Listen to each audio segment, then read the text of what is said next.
Happy new year সবাইকে। নতুন বছর 2025 সবার খুব খুব খুব ভালো কাটুক, এই শুভকামনাই জানাই প্রত্যেকের জন্য।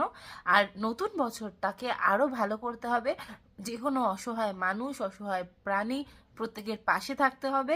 যারা আমরা সবল, তারা কিন্তু দুর্বলের পাশে যদি না দাঁড়াই, তাহলে দুনিয়াটা কিন্তু একদিন আর চলবে না।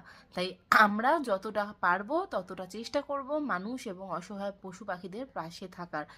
আর নতুন বছর নতুনভাবে জীবনে অনেক অনেক আনন্দ নিয়ে আসুক প্রত্যেকের। আর হ্যাঁ, কোনো কিছুই তো ভালো খারাপ যাই হোক না কেন, সেটা হওয়ার জন্য তো নিজেদের একটু এফর্ট লাগে, তাই না? তো সেইভাবেই আমি কথা দিচ্ছি, আমি চেষ্টা করব প্রতিদিন নতুন নতুন ভিডিও নায়ক ফ্যামিলি ইউটিউব চ্যানেলে নিয়ে আসার জন্য। আর সেগুলো দেখার জন্য তোমাদেরকে এখন কিন্তু এই চ্যানেলটা সাবস্ক্রাইব করে নিতে হবে। তো সবাই খুব ভালো থাকো, নতুন বছর সবার খুব ভালো কাটুক। নতুন নতুন অনেক ভিডিও নিয়ে আসছি আমি।